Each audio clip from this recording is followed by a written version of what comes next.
and it's my honor to invite Aryan Khimani, a grade 11 student from Toronto, Ontario. He is an emerging tech innovator and Gen Z trailblazing entrepreneur. Aryan has a passion for disrupting biomedicine through AI, and Aryan asks us today, did curiosity really kill the cat? Join me in welcoming Aryan.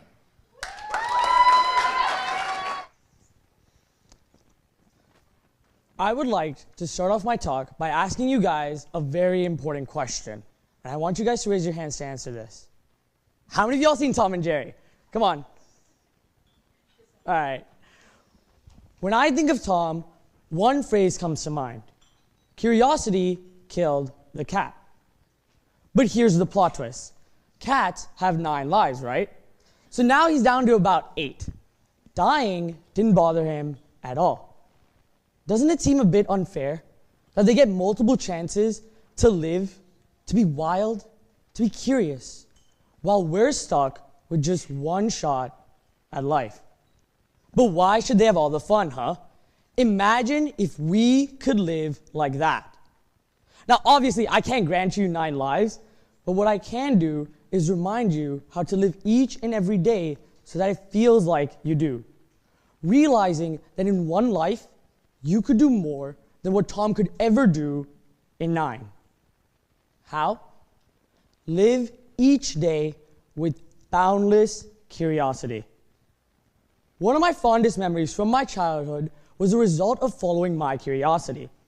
As a kid, I could hardly recall a time when I wasn't outside, fully embracing being a child. When I was outside, I noticed something strange. That strange thing was a lot, and I mean a lot, of tipped over trash cans. So, as a diehard fan of the Wildcats, I knew those trash cans were clues, and I was ready to solve any mystery that came my way. So I scoured the area, I did my research, and I Googled every single clue I could find. And after weeks of investigation, I found the culprit. A family of raccoons. Simple, right? In that moment, I felt an overwhelming sense of satisfaction and joy as I realized I cracked the case. But it wasn't just the discovery itself that brought me so much happiness. It was the entire journey. I was filled with so much excitement every step of the way. Now, that's a fun memory, right? Might have made you smile or feel nostalgic.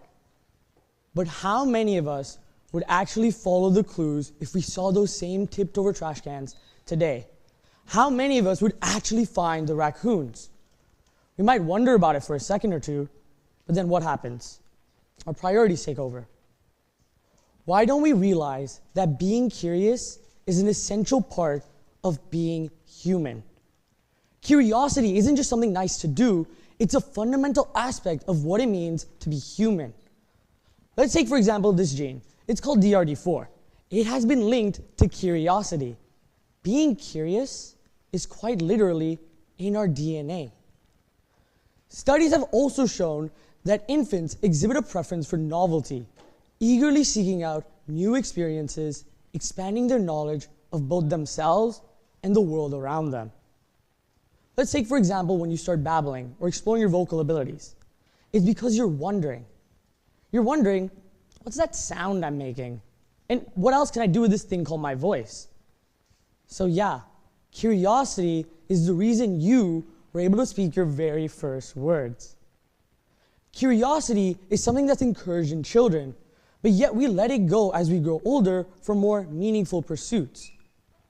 I'm no exception. That once eternal flame became a very tiny spark. Last summer, during a surprisingly hot day in Toronto, and I'm saying it's surprisingly hot because we don't get many of those in Toronto, I was just idly scrolling on my phone. Normal day. And then a thought crossed my mind. I wanted to know how my phone actually works. I mean, I use it for almost everything every single day. It's essentially a pocket-sized computer. I could use my phone to launch the NASA space shuttle, Apollo 11, the one that went to the moon, and I could land it with more accuracy than they did the first time. Yet, I knew next to nothing about how my phone actually works. So you know what I did? I immediately talk myself out of it. It wasn't even that hard. I was like, why bother, right? I don't need to know any of this. It's probably a waste of memory space. I could be doing something way more important. And just like that, in a split second, my curiosity diminished. But here's the scary part about that story. I can't tell you what exactly I replaced it with that day. But what I can tell you, I let that moment slip. That question, I'm still wondering how my phone actually works. It's still in the back of my mind, unanswered. Curiosity means we're embracing learning with no inhibitions or preconceived notions. It means being open to possibility, growth, and enrichment. Essentially, we become better. Curious people are healthier, we're more empathetic, we do better in school, we have stronger relationships, and generally, we're happier. But being curious isn't just about personal happiness either. Our world is evolving at a rapid pace. Curiosity is more crucial than ever before. Concepts that seemed like a distant dream just a couple of years ago, like artificial intelligence and genetically altered humans, are now tangible realities. Remember when we first met Jarvis in Iron Man, and all of us were like, oh my God, that is the coolest thing ever. It would make my life so much easier. Or when we watched Jurassic Park. When I watched that movie, I was like, what if dinosaurs came back to life? Well, today, Khan Academy has developed a prototype AI assistant available for all students. It may not be as advanced as Jarvis, but it's just the beginning. In 2027, a Dallas-based company named Colossal is going to bring back the woolly mammoth. Imagine the possibilities. For things like this, we need to start thinking about a variety of different topics, such as data bias, human interaction, and ethics. But most importantly, we need to stay optimistic, because it's easy to feel overwhelmed. Have you ever thought about what you'll be doing once you graduate? I have. Predicting the job market of the next 5 years seems like an almost next to near impossible task. Being curious equips you with the ability to navigate the unpredictable terrain of the future. So then why does it feel like curiosity just fades away? Well, it's simple. As you grow older, you start to think you have less time, and thus you prioritize your immediate emotional fulfillment over the intellectual exploration of curiosity. See, every time we ignore our curiosity, we're making a choice. Unconsciously or consciously, we're training our brains. We're telling it consistently to ignore our curiosity. Then that will become our new habit. Because our brains are highly adaptable. They rewire themselves based on our experience and behavior. So, what's the good news?